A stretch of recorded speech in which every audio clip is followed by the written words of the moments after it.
Started Waterline Writers last February.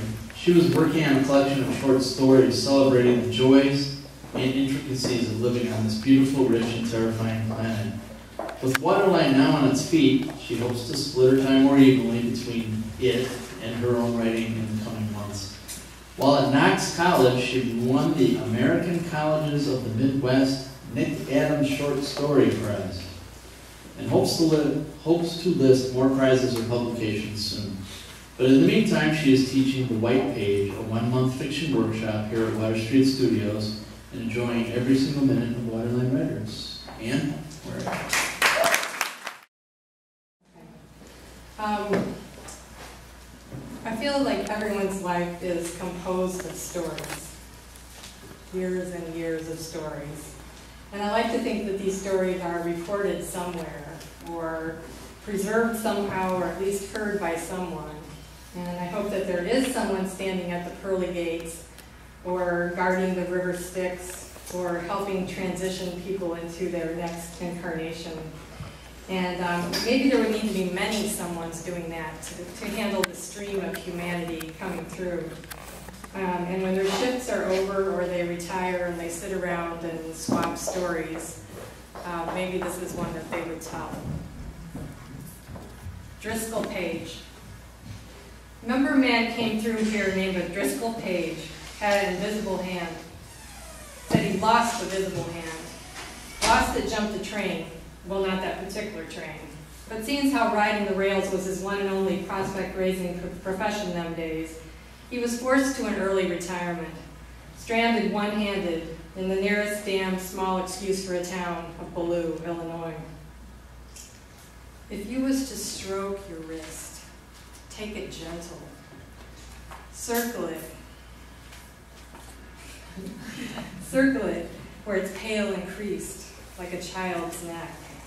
Let your thumb rest soft on blue-gray lines, veining off toward the heart from deep in the palm of your hand. Severed there, severed, everything gone. It was only in shock did Driscoll ever once hold his dang tongue for more than a dang minute. In silent shock, did not speak and did not hear this, his final train, passing through him so close it throbbed to his every bone. In silent shock, did not hear it disappear from him, bearing mere faint traces far, far and away. In shock, did maneuver that which was still a hand, inched it forward, willed along this now, this only hand, touched the hot rail, or was it cold, grasped the hot, cold rail, and pulled himself closer to it, let his wrist, his now his only wrist, across it, touched what had once been, oh so very recent, his warm twin hand. Once grasped, did hold very silent still, did not hear the sudden halt and stagger of footfalls approach, did not hear his partner rip the sleeve from his shirt, tie it tight above what had once been a scrawny wrist. Did wonder at odd shapes, exaggerated movement, his partner's face and mouth, his twitching lips. Did not hear his partner's keening howl, nor wretched throat. Did in shock half stand, in silence stumble, in shock and silence fall. Did not remember how one arm was fastened across his stomach with a belt, nor what beastly force full dragged him one-armed up the glen, half dragged him one arm to the road. Did recall in sharp and corrugated bolts of thunder the bed of a pickup truck, the cold call of the ceaseless screaming wind that kept him alive and pulled him from the living, both. Did not know the doctor's sleep-riddled face, the smell of ether, the sound of saw. Woke and did not wake through grinding teeth and groaning jaw. Woke and fell, woke again and fell, and woke the day later, still and once again, self, for the most part, himself. Woke to the loss of the part, not having substantially changed the sum of the parts. Woke, the state of silent shock gone, the actual true shock of his true actual nature, state never again gone, the new state and shock not so silent. And so Driscoll Page started in at once. And once started, never stopped. Carried on that day and every day, on and on. Carried on about that hand to the very end he did. showing it this way and that way to every fool who cared to see. Most times he said it stayed invisible. Other times he said he saw it plain as day and wounded pitiful. And like as not then it turned against him vengeful. Cramped and burned and clawed at him, he said, and twitched, shook, pointed his own grisly, quaking finger straight back at him. Said, no, sir, weren't no mistaking that hand was the devil, his self incarnate, times like that. It was true Driscoll Page was pained uncivil by that hand. You've had your Charlie horse jolt you up straight in the night. Hand did that regular for years, he said, and one better, too. If it weren't cramping and waking him night in, night out, it were sneaking up on him slow and soft, creeping its way up his side, feeling for flesh, feeling for the soft throb of the throat, shooting him clean out of bed, he said, like it was aiming to wake the dead. Kept him wakeful the night long, made him watch and start and tremble something awful in his own bed till morning dawn, he said. There was once that hand got a chokehold on his neck, down to the Piggly Wiggly, smack dab in the Isle of Pickles. Oh yes, he saw it coming himself, saw it coming at his neck, and felt the fire-fierce grasp.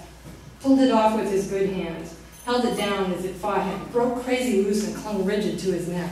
He gasped and choking blue, cleared one entire pickle shelf, and folks suddenly stopped muttering, too stupefied to make up their minds what was to be done, while he slipped and rocked on the floor like a turtle bug, 2 feet joining in the pickled fray, grasping the good hand between them, 3 loyal limbs wrenching one rogue hand finally from his throat. He rolled to all 3s, howled to his feet, stomped and spat on the hand there in the pickle juice, spat his mouth dry on displayed shards of kosher dills, onto little green mounds of sweet relish, bright with specks of glass and red pepper, onto bread and butter chips and nubby baby gherkins. Driscoll Page always said and forevermore swore that he overcame the invisible devil's hand in the pickle aisle of that Piggly Wiggly with just the help of his own 2 feet and his one good hand, all pushing and straining and might and maning against the monstrous one, with all of blue looking on like they hadn't got the sense their good God gave them. From this misfortune, Driscoll Page suffered aloud 5 new and permanent scars. Red crimson marks, 5 smoldering embers where those fingers had embedded in his neck, with skin turned bruised and terrible colors around them for weeks on end. Carried on he did, yet would not remove the bandana from around his neck, not for the nickels, nor squashed frogs, nor taunts from the town's boys, not for the bets, nor cheap whiskey, nor dark threats from the men. They put a lady up to it once, he said, but Driscoll Page said, guessed he knew the price of her favors, and declined her delicacies, how he put it, and boasted the louder that no man, no child, and no lady had seen or ever would see the 5 devil marks of the invisible hand's inescapable, intractable, undeniable grip on his neck. He talked like this while leaning into a closed doorway's slim shade, or whiling away a dappled courthouse afternoon on his second-choice bench, keeping a sharp eye on the first choice and the 2-fisted bummer who claimed it his own. He talked like this, shooting the dim late hours down at the last hullabaloo, moseying up the same old streets and back down the same old alleys. He talked such a streak he stirred trouble up himself at times, and had a spell and staggered around this or that location, except in that Piggly Wiggly. Staggered around, holding his invisible hand out in front of him, with his haunted mug fixed on the end of his arm. Wasn't nobody local to take much notice anymore. But whenever new folks came to town, they never ceased to be amazed, especially sometimes a feller around the right age, looking for a lark. And that's what did him in, Driscoll Page said, as straightforward as if the hand had done it itself. That day about sundown, the hand was up to no good back at the last hullabaloo, and he'd been fighting its darn nuisance for near a half hour. Had gotten right tired out and fighting it, when one of the fellows from the rail crew, passing through give up on his whiskey and beer, stepped out to stretch and piss and pee and have a look-see what all that commotion was all about. And was just about then, Driscoll said, when the thing went all out and jerked him off his feet like he was tail last in a most unfriendly game of crack the whip. Said that tormenting thing had him jumping up and whirling around and falling butt first like some kind of dang fool. Said that fella's whole crew must have stepped out in the alley before he knew it, saying they heard all about them devil's fingerprints, and they sure as shootin' would like to have a look. He was too preoccupied to answer just then, but Driscoll said he heard one of them ask again real polite-like. And one of the others said all the local folks said hadn't nobody never seen him.